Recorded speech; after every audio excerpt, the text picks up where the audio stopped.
YouTube, how we doing? Please help us out. Like this video and subscribe to the channel if you haven't already. Tap that little bell so you get notified every time we go live, which is around 12:30 a.m. Eastern time every weeknight. We're recapping Tuesday's action. Up next, what a fun day for the Cardinals. Let's talk about it. Welcome into Fantasy Baseball today on Wednesday, June 15th. Frank Stampfl joined by Scott White and Chris Towers. Today on the show, some waiver wire hitter debates, pitcher bounce backs, the worryometer, and much more. But let's jump right in. Oh my goodness gracious. All right, Chris, you made an awesome analogy before we started about taking the low-hanging fruit as your oh my goodness gracious player of the night. Yeah, Who every is time that player, and what is the analogy? Yeah, when we log on, Frank is always like, so what do you guys want to do for oh my goodness gracious? And usually if there's like an obvious one, there's kind of like nobody wants to step up and be like, well, I'll do it. Because, you know, you don't want to be the guy who takes it. And what I've realized is this brings me back to when my friend was working at Olive Garden as a waiter in college. And he told me that their policy, and I don't know if I'm like, putting anybody on blast here, so I won't say any names. But he told me their policy was with the never-ending breadsticks that they bring one extra breadstick than the number of people at the table. Because their research, I guess, has shown that when there's just that one left, people are less likely to grab it. And people are overly deferential. And so that helps them reduce overhead on the number of breadsticks that they have to give out. And me, I love breadsticks. Yeah. And I also like Tyler Mahle and the way he performed today. So I'm going to take Tyler Mahle for my oh my goodness gracious player of the day. He had one of the best performances of any pitcher, period, this season. 9 shutout innings, not a complete game, but 9 shutout innings, 12 strikeouts, 3 hits allowed, no walks against the Diamondbacks today. 18 swinging strikes on 119 pitches, 11 of them coming with that fastball. And Tyler Mahle's been really good for about the last 6 weeks. He's had one really bad start in his last 8. That was when he gave up 8 runs in 4 innings against the Cubs. But other than that, he's given up, if you take that start out, he's now given up 9 runs total in 7 of his last 8 starts. That covers, 45 innings over those 7 starts. So he's averaging 6.5 innings per start. He's been quite good. He's got, doing the math on the top of my head, let's say 54 strikeouts in those 45 innings. This is pretty much what we were hoping and what we were expecting Tyler Mahle to be. I know he's been kind of up and down, but yeah, I think Tyler Mahle, pretty good.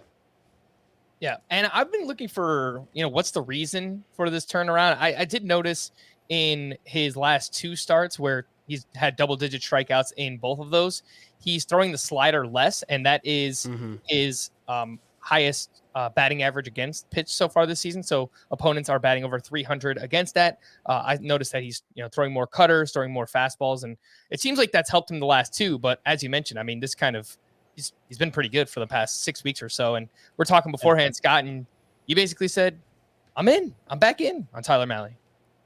Yeah, I was fortunate enough in one of my 12-team points leagues that somebody dropped Mahle, and I was fortunate enough to get him for a low bid. His fastball itself has always been a good pitch. He kind of came to the majors. That's all he had. And it seems like he's been leaning into that again lately. A lot of whiffs on the fastball specifically. Total whiffs, 15 plus in 4 straight starts, all of them quality starts. So, I don't know how long he can sustain that approach necessarily, but we thought he was good coming into the year, and he's looking like it now. Yeah, his 4-seam fastball has been a very good swing and miss pitch for him in the past. It's actually arguably been a better swing and miss pitch than his slider, which you don't really see all that often. So, today it was primarily fastball slider. Splitter. He only threw the slider 7 times today. And generally speaking, I think pitchers should throw sliders more. A lot of guys have good sliders. Tyler Mahle doesn't really seem to have a good slider. So I think this is a viable strategy for him. All right. Yeah. I mean, he's a very unique pitcher in that way. Like most pitchers, I think he will be better when he keeps the walks down, which he did in this start. His first start with 0 walks on the season. But Tyler Mahle is back up to 83% rostered. Could be out there in some of the shallowest leagues, but more often than not, he is rostered. And if you have him, I think you should feel pretty good about it. All right, Scott, oh my goodness gracious for you from Tuesday. Well, the other low-hanging fruit could have been Miles Mikolas, I guess, but I'm going to leave that for the worms. And instead, I'm going to go with Nate Lowe, who had another great game on Tuesday, 3 for 4 with a ding-dong. His past 8 games, Nate Lowe is batting .352 with 6 homers. 18 games. Looking great during that time. Now, what's interesting about this is when you look under the hood for Nate Lowe during this incredibly hot stretch, it's not like he's impacting the ball especially well. His average exit velocity and hard hit rate during this 18-game stretch are actually lower than his season averages, which aren't all that good. I'll point out they're decent. They're about 60th percentile, 50th, 60th percentile. But what has changed for him during this 18-game stretch is launch angle, and specifically his ground ball rate, very, very low, 38.3%. A lot of line drives, a lot of fly balls, and it's leading to a lot more production. If that is a change, if that's the result of a change in approach for Nate Lowe, I think that's very, very encouraging. If it was just, he's clobbering the ball right now, okay, he's hot. But if he's done something with his swing to make it less ground ball-y, then this might just be the natural outcome. I'm not saying he's going to hit 350 forevermore, but he could be a productive first baseman. He hits the ball hard enough that he could be that. I mean, obviously he was that in the minors, and we were excited about him when he was first breaking into the majors. So I think it's definitely something to keep an eye on. He's only 42% rostered. Mm-hmm. And something I read about in the offseason is that the Rangers brought in either a hitting coach or a hitting instructor from the Giants organization. And in recent years, the Giants have done great work with getting the most out of their hitters and improving launch angle. We saw it last year with Brandon Crawford. So it wouldn't surprise me if they're kind of going through a similar approach right now with Nathaniel Lowe. And during that stretch, Scott, you mentioned the ground ball rate is down, not impacting the ball all that hard, but the barrel rate is up. It's like 15% during that 18-game stretch. And I would imagine it only went up more after Tuesday's game, where he did hit his 8th home run overall. I was going to save this for later, but since we're on the topic of Nathaniel Lowe, some waiver wire hitter debates. And would you rather have Lowe or Luke Voit, who is also kind of coming around since he's come back off the IL? He's hitting .254 with 7 homers, 22 RBI, lots of line drives. Chris, who would you rather have, Lowe or Voit? It's Voit pretty easily for me. We've seen Voit be an impact player in the past. I don't know, like Luke Voigt's 1,100 plate appearances into his major league career, and he's basically been like a 107 to 113 OPS plus guy his every single season. I just think like he's probably just a decent hitter, whereas Luke Voit has shown serious potential to be more than that. He hasn't, I guess he hasn't done it so far this year, right? But obviously he's shown that potential in the past. Luke Voit has. Maybe there's this new level that Nathaniel Lowe can get to. Scott, what do you think, Lowe versus Voit? I think I'd be inclined to take the shot on Lowe right now. I know Voigt's been hitting some home runs. The strikeout rate is still astronomical. Yep. He's got to, even during the stretch since he returned from the IL, if he's going to strike out at this rate, it's going to be hard for him to make a fantasy impact. So, if you're forcing me to keep one maybe for the rest of the season and never make a move again, then maybe I would lean Voit, but I don't know. I kind of feel like you can leave Voit out there right now and ride the hot hand and Nate Lowe, see where it goes. All right. Well, hey, I'm going with my guy, Nate Lowe, as well. I do like Voit. I like what he's done recently. He's hitting the ball well, but I just think there might be something, a new level that Nathaniel Lowe can get to. I will also point out Nathaniel Lowe's career against lefties. He has been better against lefties in his career than he has against righties as a left-handed batter. So I don't think he's in danger of any kind of platoon split or playing time concern. Again, that is Nathaniel Lowe. Oh my goodness gracious, for me, Paul Goldschmidt, which will kind of transition into all of the Cardinals, and just a huge day for the Cardinals, and Miles Mikolas 1 out away from a no-hitter. It's so sad. But Paul Goldschmidt, doubleheader, hits 3 home runs across both of those games. And he also had, I believe it was 6 hits total, 8 RBI, and he's now batting .349, 16 home runs total. His last 162 games, Paul Goldschmidt, .333 batting average, 40 homers, 12 steals, 116 runs scored, 126 RBI. So far this season, leaning into a fly ball heavy approach has helped with the power so far. He has just been amazing. And today was the first time, well, I guess yesterday when you're listening to this, Tuesday, where I actually considered moving Paul Goldschmidt ahead of Freddie Freeman in the rankings. I don't know that that really means anything to anybody, but what do you think about that move? Have you guys considered it at all? Well, I actually have him behind Pete Alonso as well, who's having a great start to the year himself. Yeah. Not as good as Goldschmidt. There aren't many hitters who are off to as good a start as Goldschmidt. I could see it. I could see doing it. I'm a little skeptical. I mean, obviously he's hitting 348, so, goes without saying, I guess, that I'm skeptical of him sustaining that, but he is somebody who's drastically outperforming his expected stats at a time when you would expect most hitters to be underperforming their expected stats, because it's still based on the 2021 environment as opposed to how the ball is played this year. So that in and of itself, I think, is reason for skepticism. He's not hitting the ball as hard on average as he did last year. I'm not saying Paul Goldschmidt is going to crater or anything. He's going to be a stud. But his best has probably already happened. I would have said that yesterday, and then he just had this day where he hit 3 home runs between 2 games. But I nonetheless think it's true. So, if you want to rank him ahead of Freddie Freeman, if you want to rank him ahead of Pete Alonso, well, that's fine. I guess my thing there is, to what end? Right? Like, we're not drafting. Right. So, like, unless someone's trading Freddie Freeman for Paul Goldschmidt, which hypothetically, hypothetically, that's the question you should ask yourself. If I had Paul Goldschmidt, would I trade him for Freddie Freeman? If I had Freddie Freeman, would I trade him for Paul Goldschmidt? And I think in both scenarios, I'd say no, just because I'd rather stick with what I have if I'm not sure I'm upgrading. That's just psychologically that works better for me. It's the exercise that we do, but it's also like, if you prefer Paul Goldschmidt to Freddie Freeman, I think that's fine. I prefer Freddie Freeman. I think the longer track record is safe, but only one hitter has a higher WOBA over the last calendar year than Paul Goldschmidt.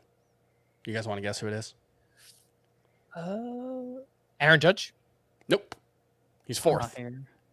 Jose Ramirez? WOBA. Jose Ramirez is 8th. Bryce Harper. The only player with a higher WOBA than Paul Goldschmidt.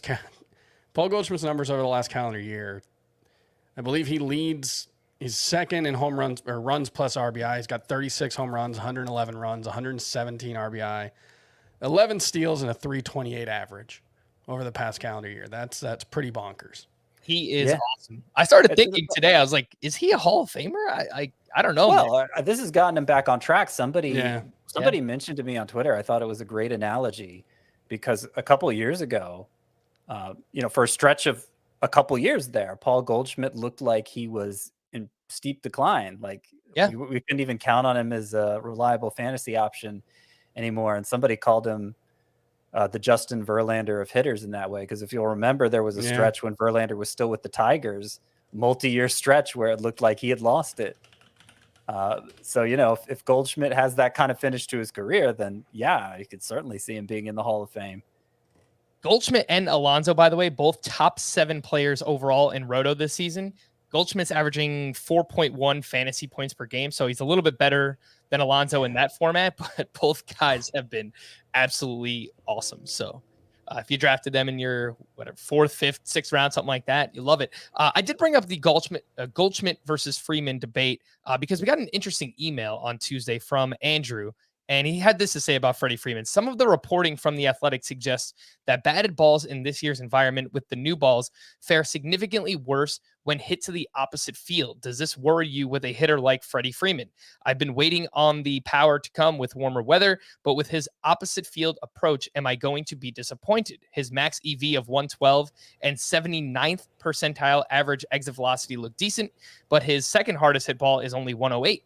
Is that enough exit velocity with this year's ball to be a contributor in home runs? In 5x5, where his plate discipline and doubles don't get me much, is it worth shopping him for an SP1 like Zach Wheeler or Carlos Rodon? And that's regarding Freddie Freeman. I hadn't looked into this, and kudos to The Athletic, whoever's reporting it. I hadn't noticed that, so I would probably have to do more research on it, but it sounds like something that might carry some weight. I assume that's the cause explaining the effect, right? Like balls hit to the opposite field generally aren't hit as hard, don't carry as far. Right. So, Well, and we're clearly seeing that Freddie Freeman is hitting the ball still very hard. Yeah, I think one thing that this might be referring to is some research on the effect of side spin on batted balls, because I would assume that balls hit to the opposite side have more side spin / more of a slicing effect, just based on the physics of it. And so, if the ball is curving, it's going to have to travel further to go further.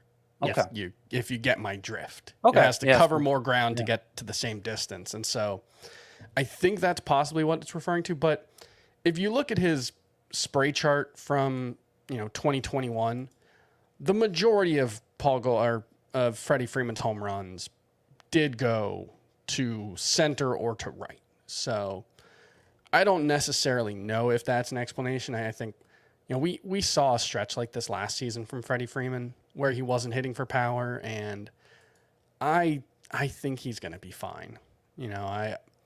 He just has such a long track record. Like it is possible that he won't be a high-end power source, but I think at the end of the season, you're probably going to look at Freddie Freeman and he's going to have 30-plus home runs and a 300-plus average. Now, if it doesn't happen going into next year, that might be sure. I might buy that more as an explanation, and feel kind of dumb that I didn't put Goldschmidt ahead of him at this point. Even now, I'm wondering, what's really the downside of moving Goldschmidt ahead of Freddie Freeman? Well, there's no downside to that. That's what I'm saying is there's not really any downside to either one. I can see there's a downside to not moving Goldschmidt ahead of Freeman. Well, there's downside to moving Goldschmidt ahead of Freeman. Is that you're reacting to a really, really good 2-month stretch from Goldschmidt? But it's not a really good 2-month stretch. It's a really good year-long stretch.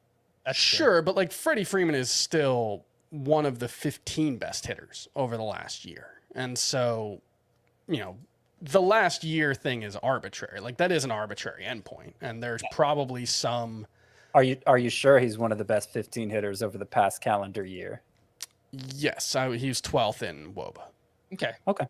Yeah. No, I think it makes sense. And if you look at the larger sample of really the past 5, 6, 7 years, Freddie Freeman has outplayed Paul Goldschmidt. I'll point out Freeman only has 21 home runs over the last 365 days. So there could be something there, but mostly because of this season. Mm-hmm. Yeah, he had 16 in the final 100 games or whatever last season, which is a good but not great pace. Last point on this theory. Freddie Freeman does go to the opposite field a lot. He's doing it way more this year than he ever has. 34% opposite field, according to Fangraphs. That's 27% for his career. So if you assume that just kind of evens out to where he's been at for his career and he just starts pulling some of these fly balls more, I think we should see more power. And I think there was something like that last season around this same time where Freddie Freeman was hitting the ball hard, but just wasn't pulling the ball as often. I'm pretty sure I remember. He got off to a really I might have bad even start written about that last year. Like the first 2 months of last year, Freddie Freeman was like he was hitting. I want to say below 250 even. So like he's off to a better start this year than he was last year. He was hitting for power, but yeah, not as much. And he's running too. He's got 5 steals. It's the middle of June. It's pretty interesting, but yeah, Dodgers, I guess he has that luxury. Let's get back over to the Cardinals. Miles Mikolas, we mentioned, I mean, 1 out away from throwing a no-hitter against the Pirates. He goes 8 2/3, 1 hit, 1 unearned run, 1 walk, 6 strikeouts. He had 11 swinging strikes on 129 pitches.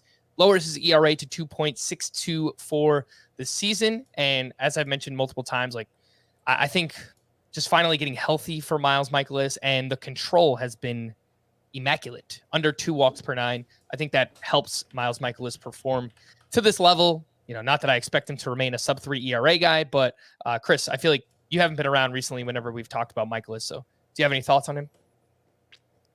I'll put him in the Martin Perez category. I don't know if that's good or bad anymore, Chris. I think Chris has been consistent about. Yeah, he's a fringe. Like I think he's fringe useful against the right matchups. Yeah, Arizona's a pretty good matchup. Well, he was going up against the Pirates. Sorry. But it's also a great matchup. Also, even a better matchup. Yes, your point remains. But I think for the most part, yes, someone who pitches to contact. Yeah, I don't want to downplay. This is obviously an awesome performance, but yeah, he's probably there's just only so much upside with this type of pitcher. More of a streamer than anything. Scott, I wanted to get back to the bullpen, right? I love yesterday. We make these proclamations. It's like, yeah, we've got the Cardinals bullpen figured out. Game 1 of their doubleheader. Got him. Ryan Helsley pitched in the 8th inning with a 2-run lead. He faced the heart of the Pirates lineup, 2, 3, and 4. And then Giovanni Gallegos pitched in the 9th, and he picked up his 9th save of the season. I don't know if we learned anything more or less over the past couple days, Scott. It's just kind of confusing. We've learned Ryan Helsley is not the closer. Fair, yeah. Emphasis on the. I don't think they have a closer for what it's worth. It's a tandem. It's 2 guys. Advantage Helsley still, I would say, because as I brought up yesterday, Helsley had gotten 4 saves since Gallegos' last one. Mm-hmm. But as I also pointed out yesterday, there had been times during that stretch where Gallegos followed Helsley in games that, where there were no save situation. So this is why I'd be hesitant to drop Gallegos. Mm-hmm. But I would say it's a 60-40 Helsley situation. That's where they are, I think. All right. So look, if you play in category leagues, I think hold on to either one if you need saves. Both Giovanni Gallegos and Ryan Helsley, they both play on a great team, obviously, and I think there will be an abundance of save opportunities. Let's get back into waiver wire hitter decisions, and we mentioned Luke Voit versus Nathaniel Lowe already, and I have another fun one. Michael Harris, he's been really impressive so far with the Atlanta Braves being promoted from AA. He goes 3 for 5 on Tuesday. Scotty, shout out to those Braves, man. They just cannot stop. They're awesome right now. And Michael Harris hit his 2nd home run, 3 batted balls over 100-mile-per-hour average exit velocity in this one. And he's 49% rostered. Michael Harris or Alek Thomas, another fun outfield prospect who's been solid so far. 270 batting average, 5 homers, 2 steals over his first 34 games here. And both players are under 60% rostered. So Scott, we'll start with you. Would you rather have Michael Harris or Alek Thomas? I'd rather have Harris.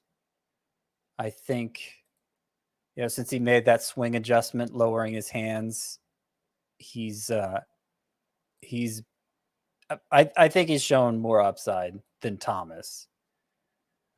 But I don't know that either are quite like in the must-start range yet.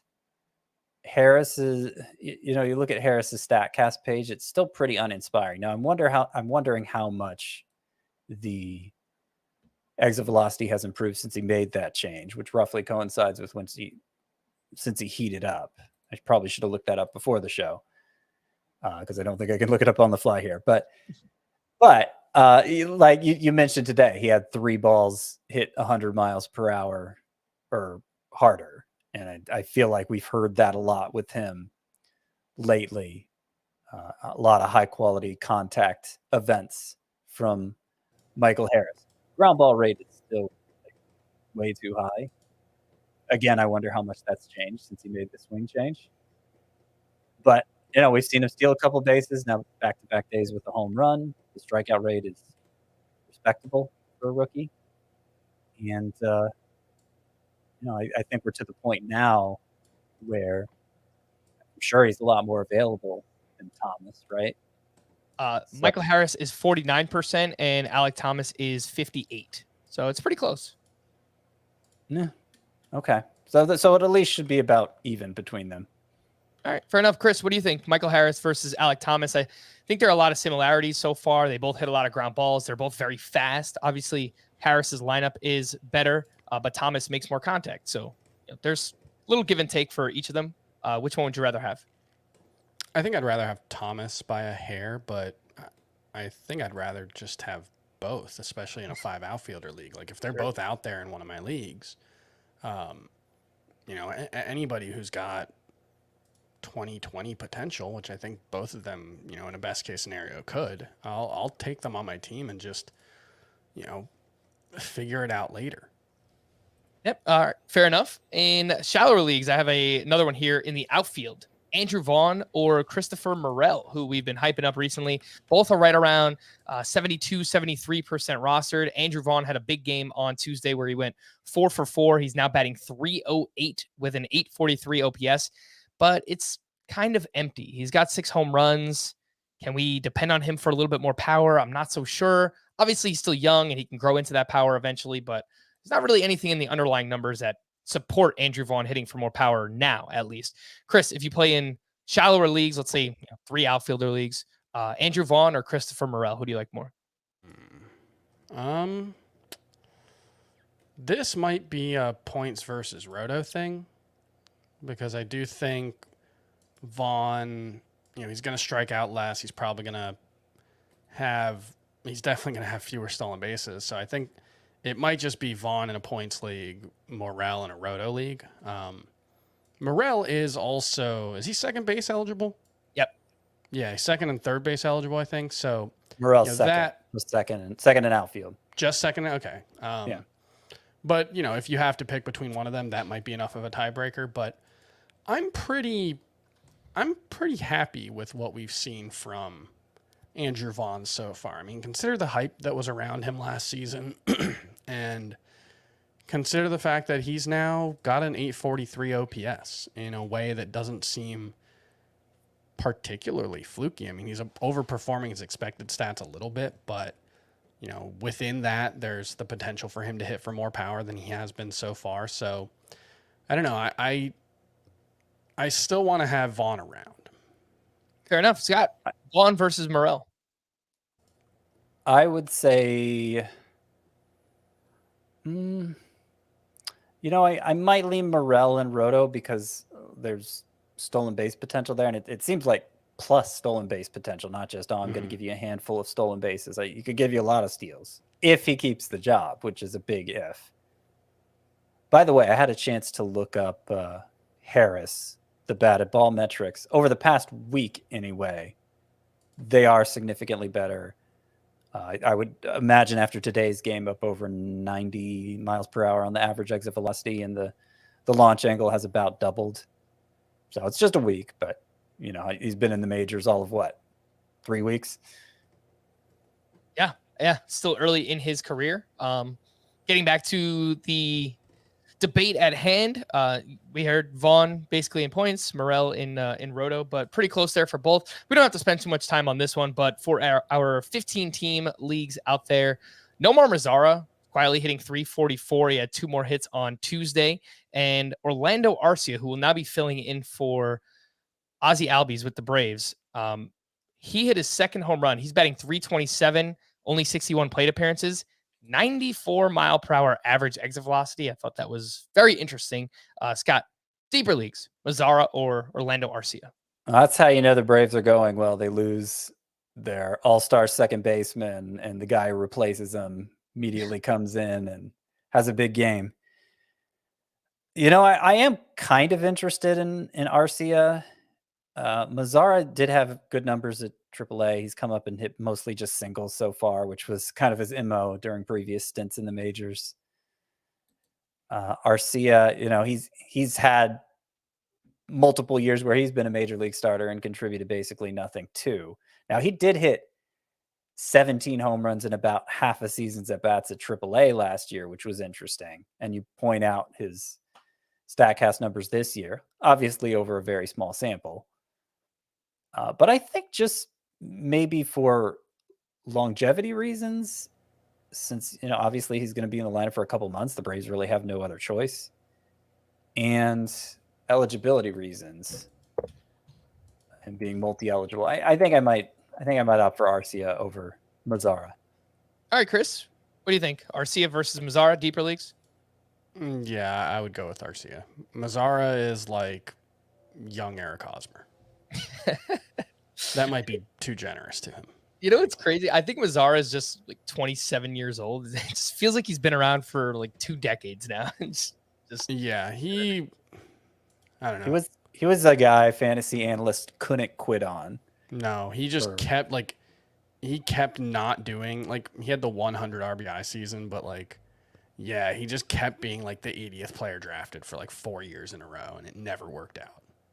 No, it did not. All right, so we're taking Orlando Arcia over Nomar Mazzara. Before we hit the break, just to remind everybody that if you are listening to us on Spotify, you can drop a 5-star rating, much appreciated. If you're listening on Apple, you could do the same thing. You can drop a question in the Apple Podcast review or a team name Tuesday, and we will read it on an upcoming podcast.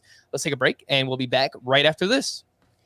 The news and notes: Fernando Tatis's CT scan on his wrist Monday didn't reveal the desired level of healing, so his expected return date has been pushed back. He's been limited to running and fielding grounders, but alas, remains without a timetable. So not great for our guy, Fernando Tatis. Max Scherzer will throw a simulated game on Thursday. His oblique injury is reportedly feeling better following a recent PRP injection. So, all right, we could love that platelet-rich plasma. Yeah, it's my favorite kind of plasma. Can't get enough of it. I drink a glass before bed every night. You sure you want to do that, Chris? Jacob deGrom, his Morbid teammate. time. Jacob deGrom will progress to an quote up and down bullpen session. I truly have. I would assume that's to simulate like an inning and then an inning. Yeah. So it's more to. He's behind Scherzer, is what I saw today. Yeah, isn't Scherzer ramping up much earlier than expected? It doesn't feel like he's been gone that long. It does feel like that, yeah. It's because of that PRP. Basically, like, I don't know. The first thing I heard of it was today, and it's like, oh, he's feeling all better because he got this PRP injection. So take PRP, you'll BRB. Let's hope so. I've got that slurp juice. I need. What did you just say? It's an internet joke. Yeah, you know me. I try to stay off the internet as much as possible. Jack Flaherty will make his season debut on Wednesday against the Pirates. He's made 2 rehab starts, but has only been built up to 58 pitches. I would imagine they're pretty cautious early on here. So maybe we get like 70, 75. Yeah, the note I saw was that he says he feels better and his pitches are better than they've been in like the last couple of years. And that was why they decided to bring him up quicker than expected. So that's a good sign.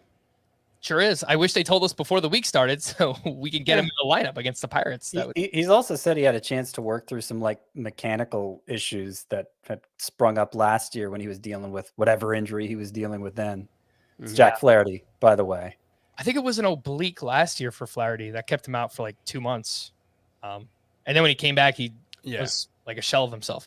Yeah, and he said during the offseason, this thing was like, sorry, Frank. It's all good. But that Flaherty says a lot of things. The shoulder, I mean, he does have a tendency to say things. But in this particular instance, he said that the shoulder this spring was a result of changing his mechanics because of the oblique, I believe.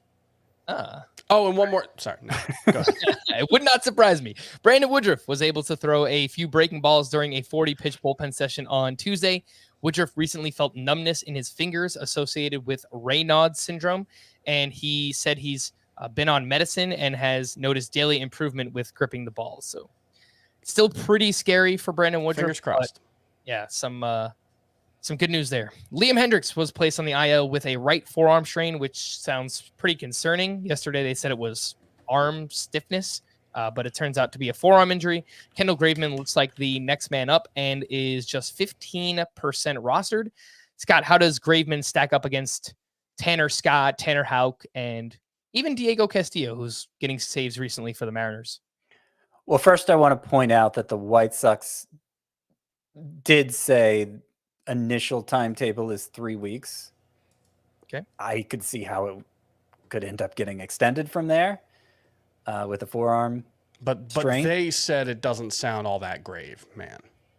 Yeah, that is what they said. So if we knew it was a 6 to 8 week injury, I might go Graveman ahead of most of these guys. But because they're at least making it out to be a short term injury, I think I would take both Tanner Scott, who got another save here on Tuesday, and Tanner Houck over Graveman. All right, fair enough. Chris, you're on fire today, by the way, so keep it up. Gold star for you. Ozzy Albies was placed on the 60-day IL with the fractured left foot. A timeline won't become available until a decision is made regarding surgery. Tim Anderson began a rehab assignment on Tuesday and should rejoin the White Sox at some point during their upcoming homestand, which begins on June 20th. Pablo Lopez will not start on Wednesday as originally hoped and remains day-to-day with a wrist contusion. The hope is for him to make a start this weekend against the Mets. Chris Sale will throw live batting practices or simulated games during the Red Sox's homestand through June 22nd before potentially heading out on a minor league rehab assignment. He had a wild quote in talking about the health scare that delayed his recovery. I believe the quote was something like, "But thankfully I made it through," or if you ask some people, I guess not so thankfully. It was a really weird quote. Yeah, implying that some people wish Chris Sale was not healthy. It was a bizarre. Chris Sale also be saying things. Yeah. Who would not want him healthy? Who's he talking about? I don't know. He's got kind of like a persecution complex, I feel like. All right.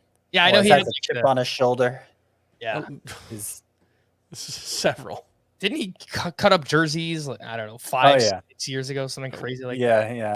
Because they wouldn't allow. Oh no, that was a different. He wanted to be traded because they wouldn't allow Adam LaRoche's son Drake to hang out in their locker room. Also, another classic Chris Sale moment. Very weird. Anyway, the Red Sox pitching coach Dave Bush said ideally Sale will be back as a starter. Freddie Peralta was transferred to the 60-day IL, which ensures he will be sidelined through the All-Star break. Juan Soto out of the lineup with right knee soreness, but expects to return on Wednesday. Jeremy Pena out of the lineup after suffering a left wrist injury on Monday. He's day-to-day. Trey Mancini is dealing with a right hand injury, hopes to return in the next 2 to 3 days. Sonny Gray will make his return on Wednesday, start against the Mariners. Steven Strasburg placed on a 15-day IL Monday, and it turns out he's dealing with a stress reaction of his ribs. Hyunjin Ryu will undergo season-ending surgery to address UCL damage in his left elbow. Another case of a guy whose production mysteriously fades, and we don't know why. And then all of a sudden, he's having Tommy John. Happens a lot. It is concerning. Weird. All right, let's fire up the worryometer, get through some of these names, and a few hitters we keep getting questions about. Jesse Winker he's batting .208, which is 4 home runs on the season, a .622 OPS, more fly balls and infield fly balls. The hard contact is down quite a bit for Jesse Winker. Scott, where are you at? The worryometer on Winker, maybe consider dropping him anywhere? Yeah, I'd consider dropping him in any 3 outfielder league, I would say. Worryometer, I'll go 9. Pretty high. Damn. All right, fair enough. I don't disagree, but I also feel like he's gonna it feels like his swing is just a little bit out of whack. Like he's just hitting a lot more balls in the air, a lot more pop-ups in a way that I feel like he's probably just a tweak away. Mm-hmm. Yeah, new team, new league. Obviously pretty big adjustment period. But as we talked about in the preseason when talking about him, he's a guy who very easily could get sat against lefties permanently, in which case would limit his opportunities to turn things around as well. So I don't get it, Chris. Are you worried about him or not worried about him? Yes. Okay. Alex Chris sounds like a solid 5. Yeah. Chris right there. A little Worried right if I have him, but trying to buy Okay. if Alex, I don't. Alex Bregman, are we looking to buy him? He's batting .218 with 6 home runs. He does have more walks than strikeouts, which you like to see in OBP and points league formats. But it seems like he's trying to hit the ball in the air more, maybe trying to make up for his lack of hard contact by just volume, putting the ball in the air a lot. But he hasn't been great. Chris, what do you think? Worryometer on Alex Bregman. This is another one where I'm worried-ish, but still looking to buy, because I do think like his barrel rate's up higher than it's been since 2018. It's still not exceptional, but it's still pretty good. He's still pulling the ball a lot, which given his limited power is, I think, a good thing. So all in all, I think Alex Bregman's going to be better than he has been. He's not going to be a superstar, though. I feel pretty confident in saying that. Since the start of the shortened 2020 season, he is batting .250 with a .764 OPS. That was entering Tuesday's action. I don't know, Scott. Maybe I'm overreacting. Maybe this is unfair to say. Bregman kind of feels jaggy. Kind of feels like he's just a guy now. Well, what does worrying about Alex Bregman look like? It's not like he was a 2nd-round pick this year. He was a 7th round pick this year? People were relying on him to be their starting third baseman. And I think from that perspective. And I think they still should. I think he's clearly one of the top 7 or 8 at the position, even though his numbers since April have been pretty bad. His plate discipline, like he is like chase rate, 100%. He's the best chase rate guy in baseball. And that's still like, it's so superlative that, even if he's a 15 to 20 homer guy now, I think it's going to play up. Obviously, deep lineup, all of that.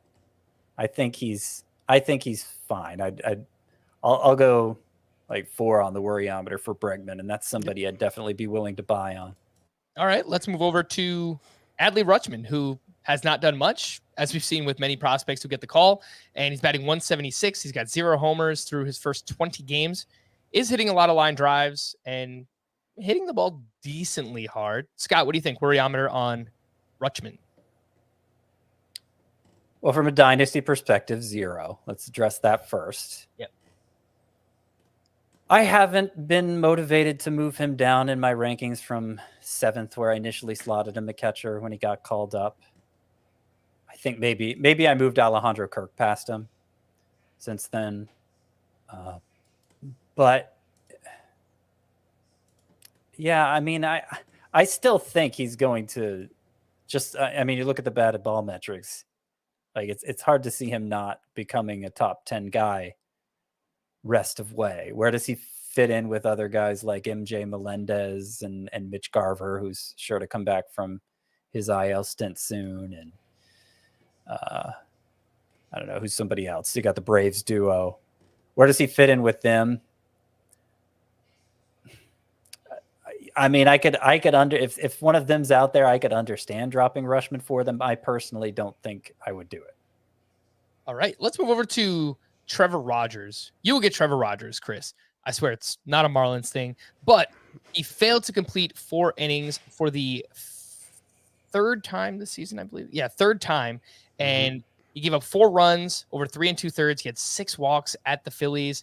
Just really did not have anything. 18% CSW overall. It's quite bad for Trevor Rogers. The nightmare season continues. So let's switch over to the drop-o-meter. Chris, 1 to 10. 10 being he's absolutely droppable anywhere. What do you think about Trevor Rogers in season-long leagues? I think he's probably like a 7 or 8 on the drop-o-meter. I've wanted to remain optimistic about him because I still believe in the stuff, but it just hasn't been effective. It's hard because if you look at the a lot of the underlying stuff metrics still look the same. Like the velocity is pretty much what it was last season. The spin rate largely the same. Extension, release point is, I think, mostly similar. I think I did see there were some changes in his release point. His fastball movement profile has changed a little bit, but like he doesn't look like a terribly different pitcher than he did last season. So I still think there's room for him to figure something out, but there's just nothing to be optimistic about right now besides the fact that he was good last season. I mean, I was pretty bummed. I was getting optimistic. I actually wrote, kind of a starting pitcher stock watch piece that went up on Tuesday. And I had Trevor Rogers as one of the risers because I looked at the 2 starts. Last 3 starts, the middle one was at Coors Field. Took that out because it's Coors Field and it was bad. But the other 2 starts, his changeup was playing a lot more like it did last year. He actually had a 50% whiff rate on the changeup in the start prior to this one.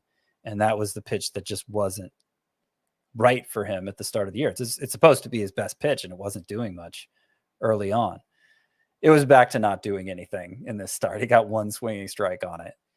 And so my faith is diminished. I mean, he's already been dropped in a lot of leagues. I wouldn't blame anybody for dropping him in anything shallower than 15 teams at this point. It's probably up there with Winker as maybe like an 8 on the worryometer. Yeah, so what I was looking at, I saw somebody reference this on Twitter. I can't remember who it was. I'm sorry, but his release point has been steadily dropping since last season, and so there could be something there. Like it's the kind of thing where I think there could be just like a small tweak that could help him figure it out, but it's just not there right now. The last one on the list is a reliever. Corey Knebel entered in a 1-run game, and he was charged with 3 unearned runs. He takes his 4th blown save and 5th loss. The 9th inning actually started with an error made by Alec Boehm. 2 more walks allowed by Corey Knebel. His walks per 9, 5.8 so far this season. He's been, the ERA has been fortunate. Still low 3s, but overall, I don't know. Kind of worried. Scott, what do you think? 1 to 10, Corey Knebel.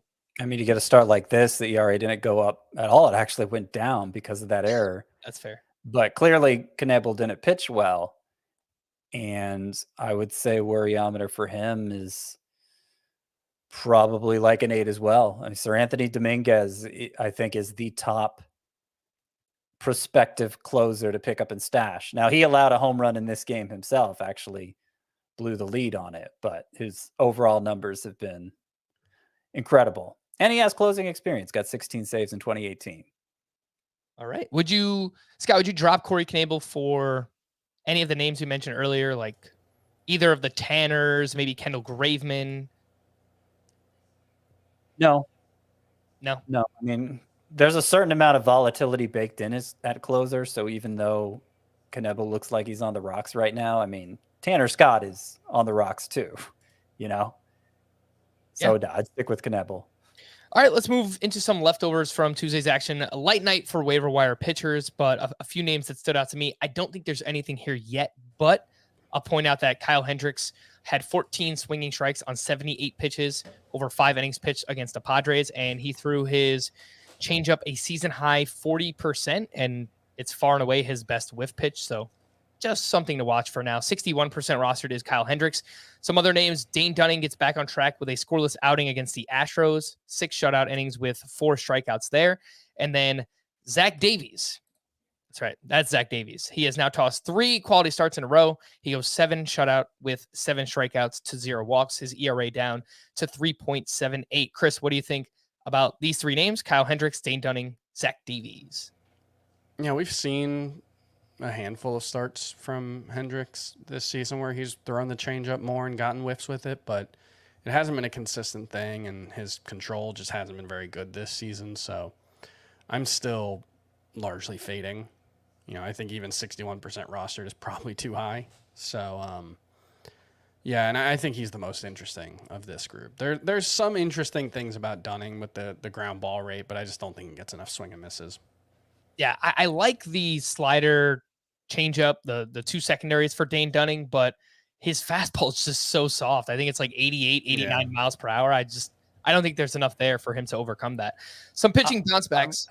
Go ahead, Scott. I think Kyle Hendricks basically is, to bring up the third one, I think Kyle Hendricks basically is Zach Davies now. That's kind of the Spider-Man meme. Like they'll occasionally have games where their changeup looks like a world beater and they get a lot of whiffs with it, but usually not. That's where both of them are right now. Hey, all I'm asking for is 3-4 good starts in a row from Kyle Hendricks, and then maybe I could flip him for something in the Scott White Dynasty League. That's all I need. 3 or 4 starts from Kyle Hendricks. See what happens. Pitching bounce backs off of recent rough starts. Garrett Cole back on track after allowing 5 homers in his previous start. He goes 6 shutout with 7 strikeouts against the Tampa Bay Rays.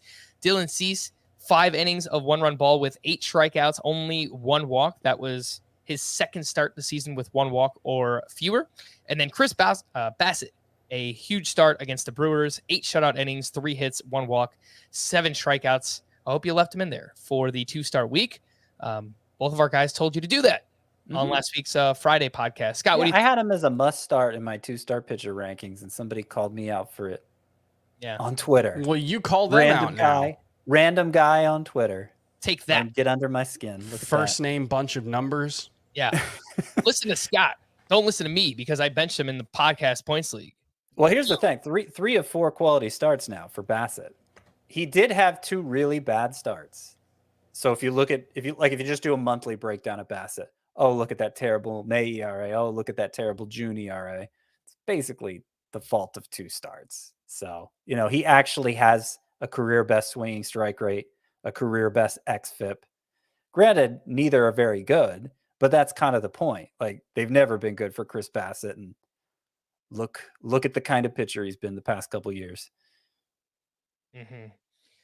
Yeah, fair enough on Chris Bassett. I did want to point out Zach Eflin was also a 2-star pitcher this week, and he got off to a very rough start against the Marlins, and then he settled down. I think it was 6 innings, 4 runs. I will just mention the Marlins against right-handed pitching this season, 6th best weighted on base average. So they're not as bad as they have been in years past. I'm pretty sure that they are awful against lefties. They're one of the worst in baseball against lefties. Keep sitting Jazz Chisholm though. That'll fix it. Right. Also, Garrett Cooper, I don't know if we've mentioned him on the podcast much. He's pretty good. He's been awesome. Yeah. He's probably under rostered. Yeah, I think I saw that. I think he's in like the 30% range, I think. Sub 30, yeah, something like that. It is. He's got 840 OPS. The underlying numbers are very good. 33% roster for Garrett Cooper. He's first and outfield eligible. All right, a few other pitching leftovers. Let's kind of just run through these. Corey Kluber continues to be serviceable. 6 innings of 2-run ball there. Both runs were unearned. Nick Pivetta continues this awesome stretch that he's on right now. 8 innings of 1-run ball. His last 8 starts, he's got a 1.83 ERA. I'm not exactly sure how he's doing it, but he's doing it. That's Nick Pivetta. Joe Ryan made his return. Sell for whatever you can get. Joe Ryan made his return. He gave up 4 runs over 4 2/3. He also allowed 2 home runs in a start for the first time this season. Logan Gilbert on the other side, he made it 6 straight quality starts. He goes 6 shutout with 6 strikeouts. Chris, anything to add outside of sell Nick Pivetta? Yes, sell Nick Pivetta and Logan Gilbert. It's so weird because he just doesn't really get a lot of swings and misses. And we've talked about this in the past. So he's got this like pretty pedestrian swinging strike rate. It's gone up a lot lately for Gilbert. That was another guy I wrote about in my pitcher stock watch piece. He's kind of started introducing a curveball, and it's not a very effective pitch on its own, but it's made the slider more effective the way he's playing off of them. Yeah, I mean, he had a 36% whiff rate with the slider today, which is pretty good. But the thing with him is he gets a lot of foul balls, and this is something that I've talked about with him, where he has this like middling swinging strike rate and middling CSW, but he gets a lot of strikes that way in a way that could be sustainable. All right, fair enough. That is Logan Gilbert. And let's move into some hitting leftovers. Wilson Contreras, a double dong, 2 more home runs for him. I believe he's now up to 11 homers. Should Wilson Contreras be our number 1 ranked catcher? I guess it's similar to like Goldschmidt and Freddie Freeman, but I've thought about it. Contreras versus Salvador Perez. What do you think? I think it ultimately comes down to how much you believe in Salvador Perez. I still have a lot of confidence in him being closer to the guy we saw last year than not. And, you know, since he complained about his thumb the other day, his production has, he's picked it up at the plate again. So, no, I am not ready to bail on Salvador Perez, and that's what moving Wilson Contreras over him would suggest. So I'm fine with Contreras number 2, but I'll still take Perez over him. What was that, Chris? I've got him number 2, but yeah, number 1, I don't know. Like, he's going to slow down at some point, but he kind of looks like Salvador Perez did last year. Like, the underlying numbers are really, really good for Wilson Contreras, along with, obviously, the 954 OPS, but he's 99th percentile in max exit velo, hard hit rate, 97th in average exit velo. Like, he looks like the way he's hitting right now is an elite hitter. I don't think he can keep it up, but very impressive. The universal DH has helped him. It's also a contract year, so I respect it. Get paid, Wilson Contreras. Rhys Hoskins went 4 for 5 with a double dong, added 6 RBI. He is heating up in June. 354 batting average, 5 homers, 12 RBI, and 1196 OPS in 12 June games for Rhys Hoskins. Rafael Devers hit his 15th home run. Matt Chapman went 2 for 4, hit his 8th homer. Gabriel Moreno, we'll take this for sure, 3 for 4 with 2 RBI. He's 56% rostered if you lost Tyler Stevenson and need a catcher. Ryan Mountcastle went 3 for 5 with 2 doubles and hit his 10th home run. He's doing some interesting things too. 28% line drive rate, career high 92 mile per hour average exit velocity, and also a career high 13.9% barrel rate, which I assume will go up after Tuesday's action. Scott, I know that we were all kind of collectively skeptical on Ryan Mountcastle, but what do you think about this start to the season, I guess? Well, the batted ball profile has improved quite a bit from a year ago. In fact, StatCast suggests he should be an absolute monster. That's how hard he's impacting the ball. His expected stats are 310 for the batting average, 577 for the slugging percentage. And obviously the actual stats are nowhere near that. The actual stats are pretty much in line with last year. So I wonder how much of that has to do with the changed environment. Obviously the changed dimensions also in his home park. I think both have a lot to do with it. Yeah. So, you know, I may be wrong about Ryan Mountcastle being a bust because of those factors, because like he may have improved to the point that he can actually live up to those numbers. I still say, kind of like Chris was saying for Contreras, it's more likely he just kind of cools off from here with the exit velocity and hard hit rate. That's the thing that concerns me. Yeah. It's like the numbers look like they did last year, and I don't buy the underlying numbers. That is Ryan Mountcastle. AJ Pollock now has 6 straight multi-hit games, just not really any power during that stretch. Jake Cronenworth went 3 for 4 on Tuesday, and in the month of June, he's batting .340 with 3 homers, 5 doubles, 18 RBI in 14 games.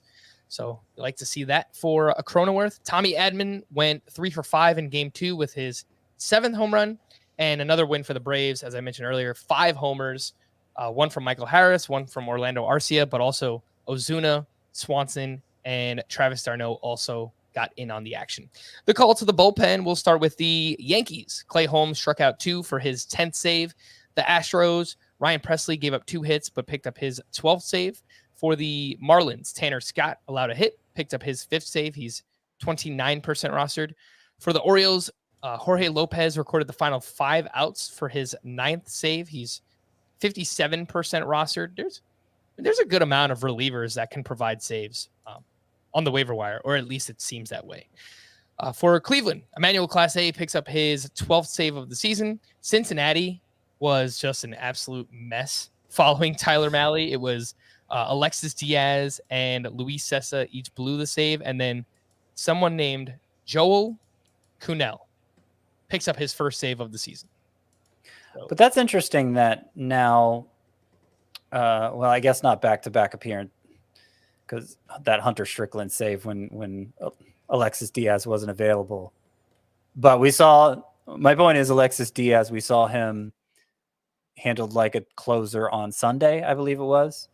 And he got the save. He gave up a couple runs, but he got the save. And then we saw him used as a closer here on Tuesday when he was rested enough to be used as a closer again. I'm not sure I have those dates exactly right. There was a Hunter Strickland save in between when Diaz wasn't available. But the point is, it seems like maybe the Reds are leaning toward Diaz in that role. Of course, he has to get the job done for that to keep happening. yeah, I think he's been their best reliever all season. Oh, clearly. I mean, even with this outing, 2.40 ERA, nearly a 16% swinging strike rate. He does walk too many. This is Alexis Diaz and fly ball pitcher, so not the best combination for a closer, but he's got good stuff. It was just the one ghost runner that he allowed in, right? Right, yeah. So I would expect a manager wouldn't hold that against him, but could be wrong about that. You never know with the Reds. The San Francisco Giants, Camilo Duvall picked up his 9th save, and he has now pitched the 9th inning 2 days in a row. So, boom, Kapler, take that. To stream or not to stream, let's start with Wednesday. Kyle Gibson versus the Marlins. Alex Faedo versus the White Sox. Spencer Strider. I feel like we've talked about Spencer Strider like 3 days in a row. Maybe we have. Yeah, he's way under rostered. Spencer Strider's at Washington. Rich Hill versus the A's. Andre Palante will not be starting, so forget about him. And Roansy Contreras at the Cardinals. Spencer Strider. Yeah. Strider's the clear outlier. Yeah. But I'd be fine with Kyle Gibson or Alex Faedo too. I don't know, Scott. Those Marlins, they're hitting the righties well. All right. And then Thursday, here's my analysis. Skip Thursday. There's nothing on Thursday. Just go outside. So we're going to wrap there. For Scott and Chris, I am Frank. Thank you all for listening and watching Fantasy Baseball today. We'll be back again tomorrow. Bye-bye.